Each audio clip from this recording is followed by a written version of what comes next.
State prepared to call its next witness. Yes, Judge, thank you. The state would call Dr. Kelly Cruz. I'm assuming that's you, ma'am? Yeah, you want to come up to have a seat to my Okay. far left? This is probably the medical examiner coming up, guys. This is a doctor. Cruz, I'm going to go ahead and swear you in. If you please raise your right hand. Do you swear or affirm that the testimony you'll be giving in these proceedings will be the truth?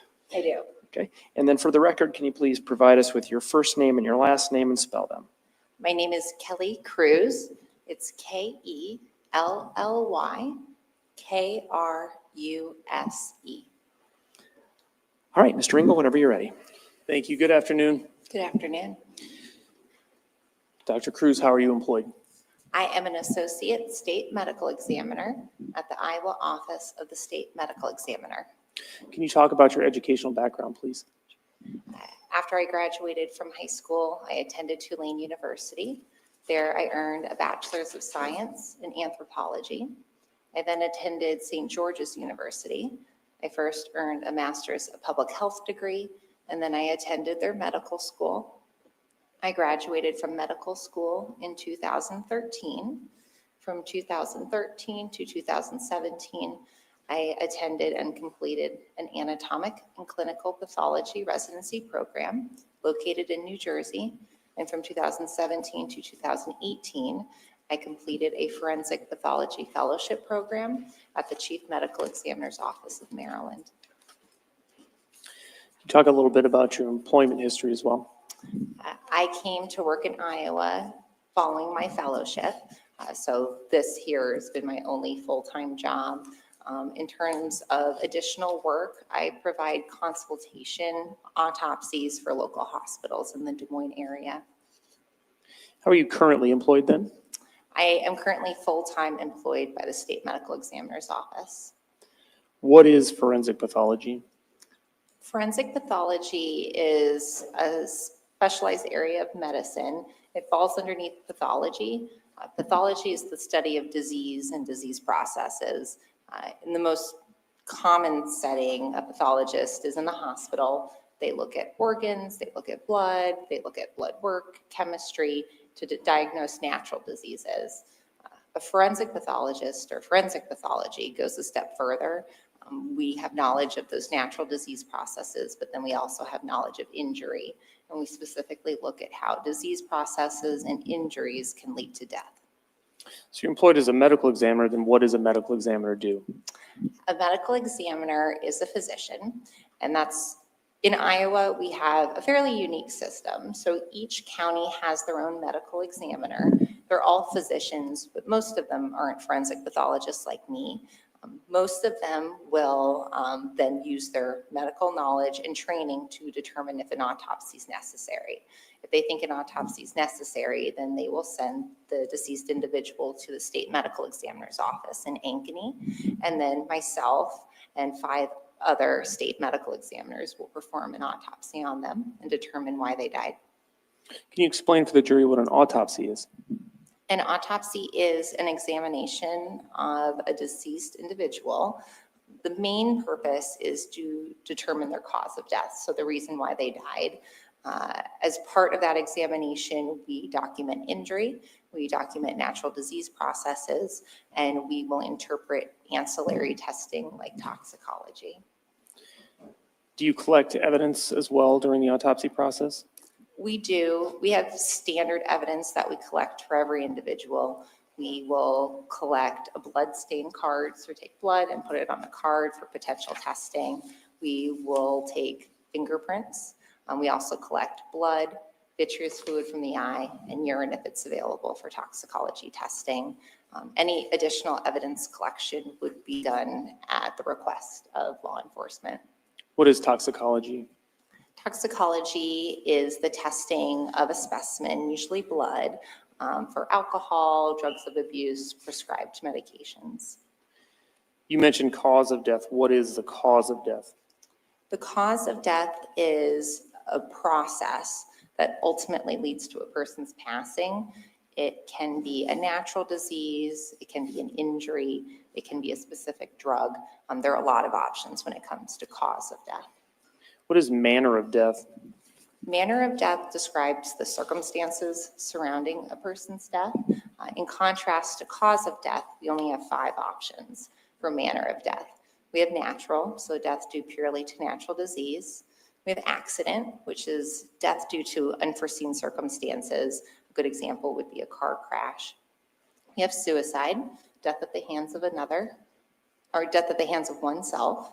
Homicide, death at the hands of another. And then undetermined, which is a manner that is chosen when we might not have enough information to choose one of the other manners, or we have 2 competing manners. Approximately how many autopsies would you say you've conducted? I've conducted over 2,000 autopsies. Is there a standard procedure for conducting an autopsy? We abide by procedures that are set forth by the National Association of Medical Examiners at our state medical examiner's office here in Iowa.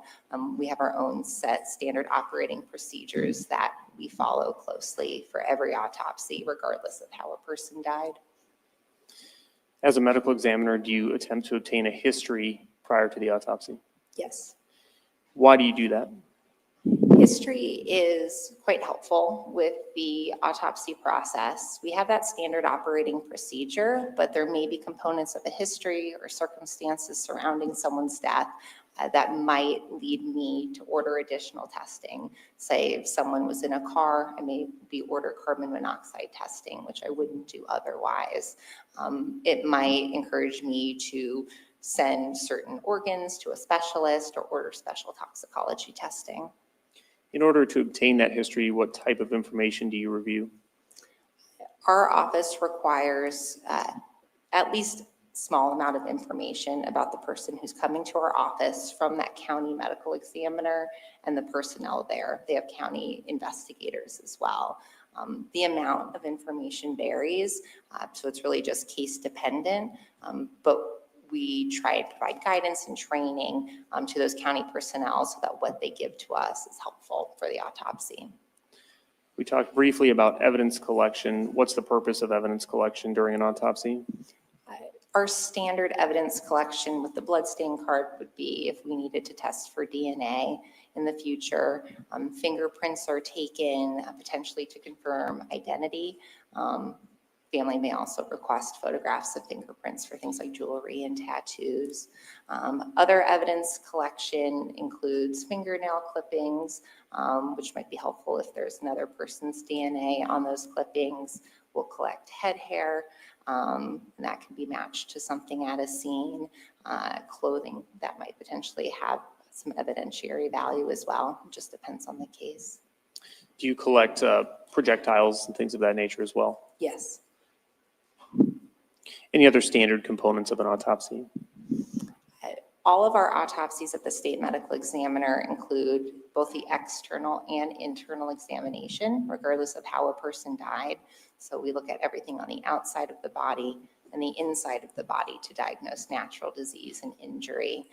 Depending on the type of case, we may have that additional evidence collection. Also, depending on the type of case, we may perform x-rays prior to the autopsy. You complete a report in association with the autopsy that you complete? Yes. Did you perform an autopsy for Ryan Cooper? Yes. Do you remember when you performed that autopsy? Yes, it was June 19th of 2021. Do you recall how you received the body? All bodies are transported, or at least we request that they're transported in a body bag. Counties have their own transportation system, either by funeral home or ambulance service. The body is brought to our office. It's placed in a cooler and then removed from the cooler on day of autopsy. And is that bag typically sealed? Yes. And how is that sealed? It is sealed with a lock. So it is a plastic device that has a number on it. That number is documented at the scene when that bag is closed and the lock is placed in between the zipper pulls. And then that lock number is documented at autopsy to confirm that the bag has not been opened in between the body going from the scene to autopsy time. And you received Ryan Cooper's body in a body bag, correct? Yes. And was it locked or sealed as you just described? Yes. Any reason to believe the bag had been opened or tampered with? No. And did you conduct your autopsy according to the protocol that you just outlined previously? Yes, Did you take photographs during the autopsy that you conducted? yes, Would those assist you with your testimony here today? yes. Your Honor, if I may approach with State's Exhibits number 286 through 293. You may.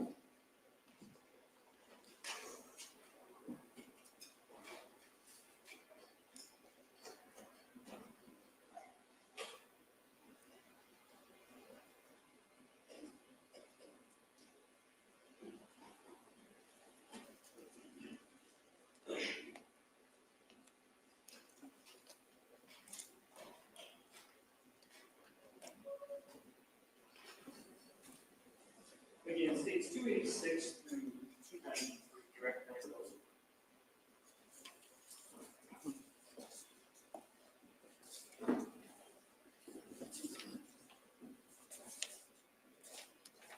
Yes, these are photographs taken during the autopsy of Ryan Cooper.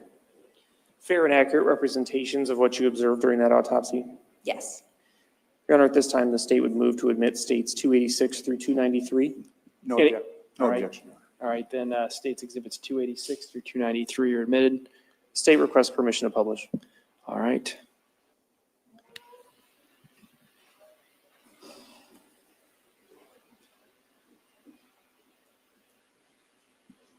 Starting here with States Exhibit 286, what do we see here? this is a photograph that is taken of that body bag that Mr. Cooper's body was received in. The blue plastic material here is that lock I described with a unique number. The body bag itself also is tagged with the name of the person inside, and it says Ryan R. Cooper. States 287, what do we see here? This is a photograph of Mr. Cooper as he was received.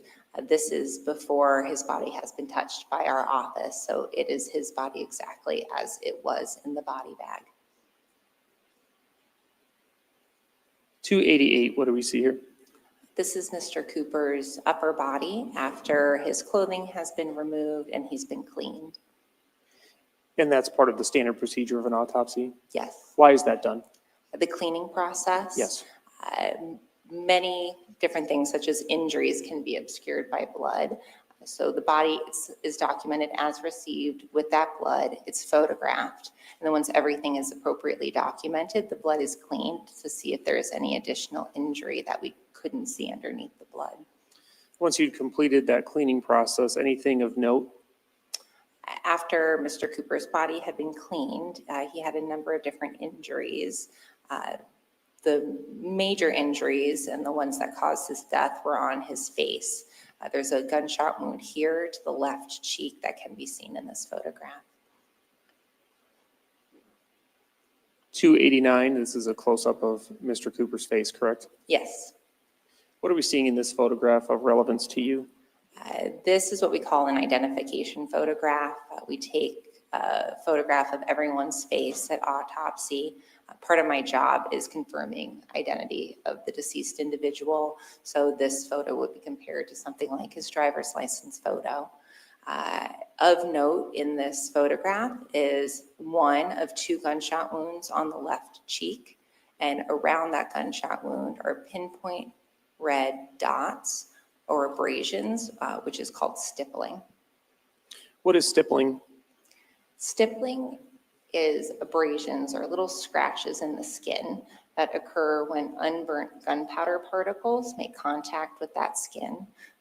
When a bullet is fired, or when a gun is fired, the bullet leaves the gun and it's accompanied by gunpowder.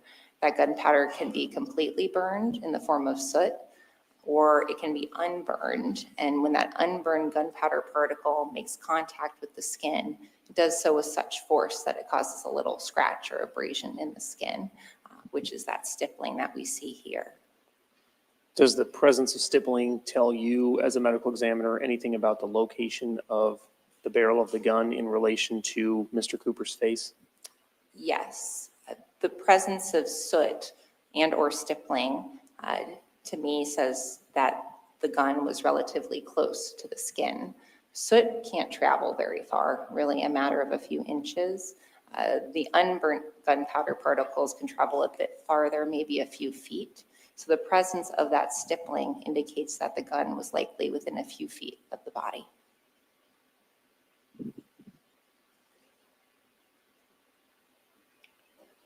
State's exhibit number 290, what are we seeing here?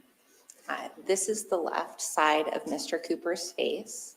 Here, near the top of the photograph, is that one gunshot wound that we were able to appreciate with the picture of his entire face. And below it in the photograph is that second gunshot wound. He had a total of 2 gunshot wounds to the left cheek, one closer to his nose and one closer to his ear.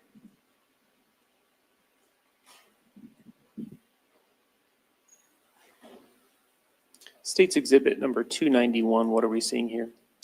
This is a photograph of the base of Mr. Cooper's skull. In order to examine the brain, an incision is made over the top of the head, and the scalp is moved forward and backward in relation to that incision.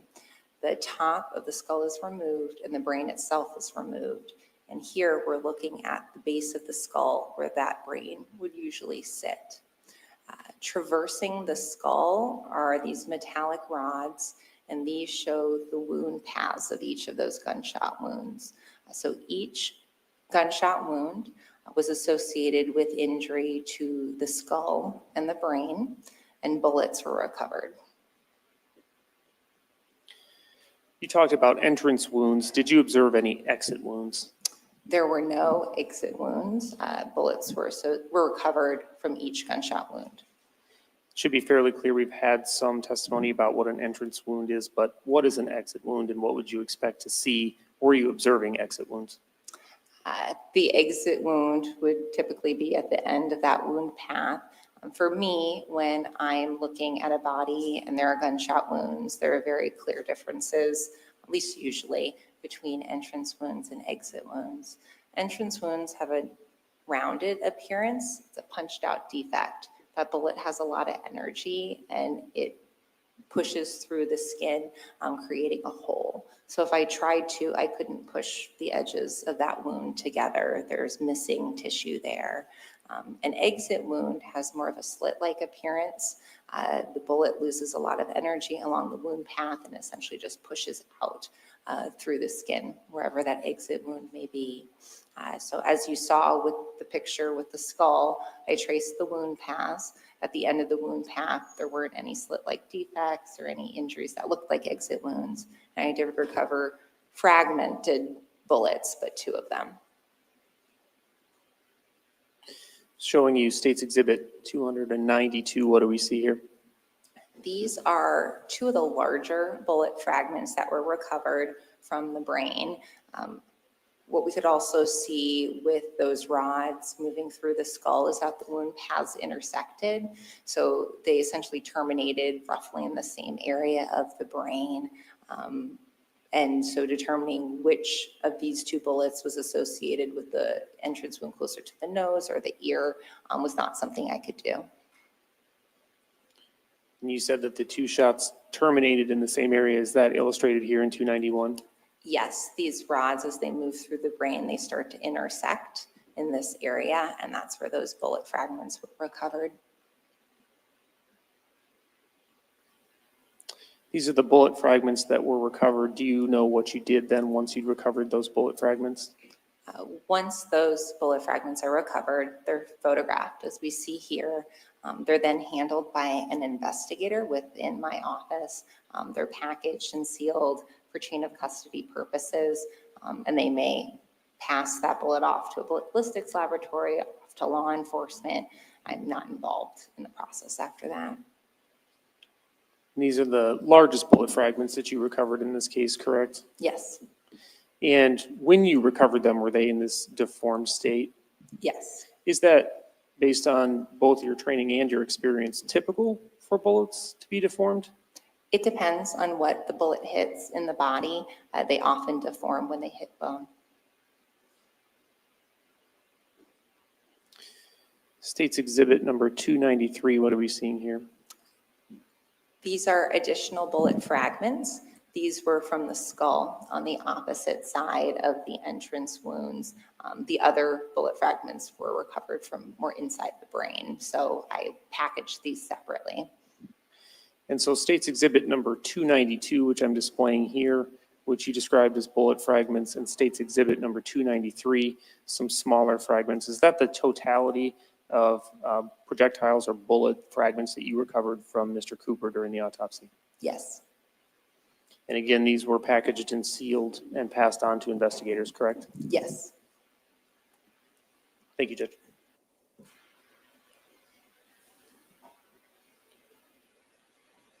Just let me know if it's going to be helpful as we go through these remaining questions to reference any of those exhibits. In your report, I believe you referred to the gunshot wounds as gunshot wound A and gunshot wound B. Is that correct? Yes. Is there a particular reason that you chose that nomenclature? I will label my gunshot wounds with letters of the alphabet. And for me, it's for organizational purposes. I tend to go from the head to the toe, right to left. So essentially arbitrary, but to me, it helps organize my report. There's not a timing component to the way that you've listed them. It's not first and second. Can you explain why that is? Correct. So I don't have a way with my autopsy of determining which gunshot wound was inflicted first or second. Another question that comes up with some frequency with medical examiners is the ability to estimate or make a statement regarding the time of death. Is that something that you're able to do when conducting an autopsy? No. Can you explain? Time of death is quite difficult, and it's often portrayed as being something that's quite easy and can be done with great precision in movies and television. We don't have a lot to look at the autopsy that help us determine time of death. There are a number of different changes that happen in your body after you die. But as I indicated, the body is transported from the scene to our office, placed in a cooler, and I often perform the autopsy a day or two later. What I can say with these gunshot wounds is that Mr. Cooper was alive at the time he sustained them. I just don't know when he sustained them. And so we'll go through gunshot wound A and B separately, but if I understand your testimony, you're saying he was alive at the time that each of these wounds was inflicted. Yes, Starting with gunshot wound A, you've listed that as left cheek medial, correct? yes. What does that mean? Medial meaning the one closer to the nose. We've already seen that you were able to determine a path that that bullet traveled. Yes. Were you able to tell, or are you able to determine the specific position of the body at the time of the shot? I can't tell the specific position of the body. When I determine the trajectory of a bullet or the direction of a wound path, it's only within that person's body. And so how is that described then when you describe that path of travel? The path of travel for gunshot wound A as well as gunshot wound B was from Mr. Cooper's left to his right, his front to his back, and upward.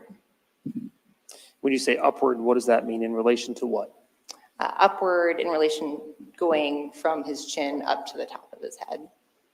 And that was illustrated on the state's exhibit that showed the metal rods. That was the path of travel that you're describing, correct? Yes. With regard to gunshot wound A, was that shot independently fatal? Yes, that shot was independently fatal. And when you say independently fatal, what do you mean, just to make that clear? Gunshot wound A injured a number of vital structures. It injured his skull and it injured his brain. And that alone would have been sufficient for him to die? Yes, Without gunshot wound B, he would have died from that injury? most likely, yes.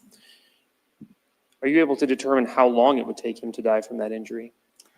I can't say with certainty. Injuries to the brain are more quickly fatal than an injury to a different part of the body. Would you describe it as rapidly fatal? Rapidly fatal injuries, we try and use when there's injury to say the brain stem, but fairly quickly fatal. And you stated he was alive at the time that this shot was fired or the wounds occurred. How do you know that?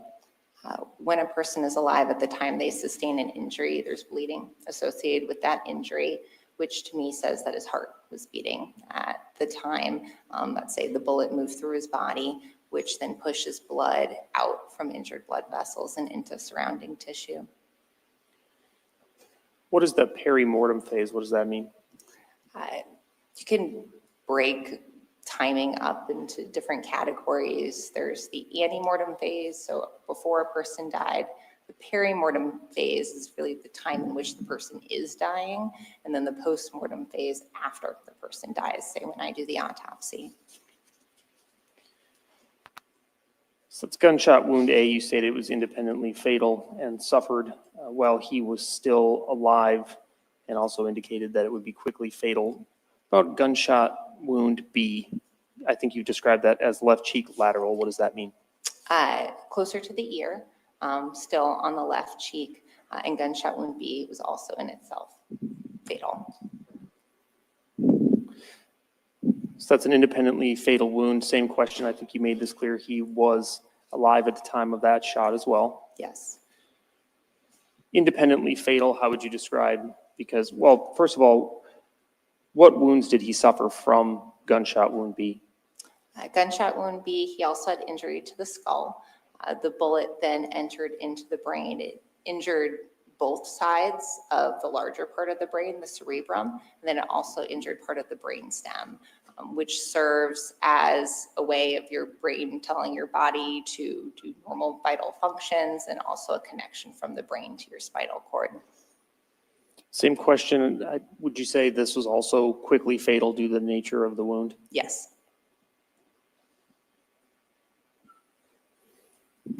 And then I'm assuming that you're observing the same thing and making the statement that he was alive at the time that this wound occurred. There was bleeding associated with the wound. Yes.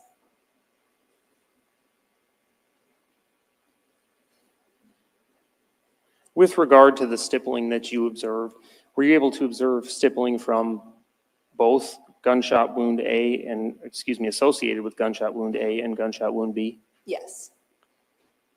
What did you observe? In terms of the stippling, I measured the distance from the abrasions from the edges of the wound. The gunpowder will fan out and create a rough circle. So there were two rough interlapping circles around both gunshot wounds. Indicating to you, based on your prior testimony, that both shots were fired at close range. Yes.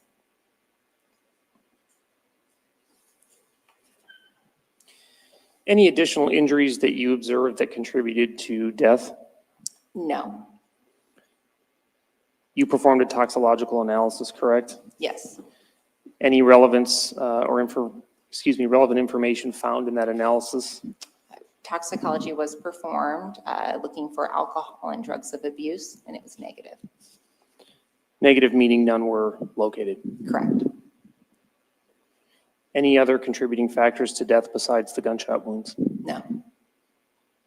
Is your work peer reviewed? Yes. What's that mean? We have a process where we, meaning the medical examiners at the state medical examiner's office, have our autopsy reports read by others. If a case is classified as a homicide, then we routinely have one other pathologist read that report. They fill out some paper saying that they agree with our findings.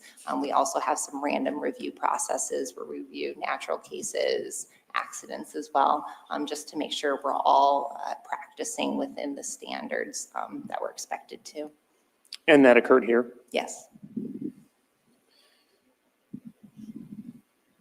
Were you able to make a determination regarding the cause of death? Yes. What was that? Gunshot wounds of head. Were you able to make a determination regarding manner of death? Yes. And what was that? Homicide. Are these your opinions to a reasonable degree of medical certainty? Yes. No further questions, Judge. Mr. Baker? None, Your Honor. All right, thank you, ma'am. You may step down. Excused.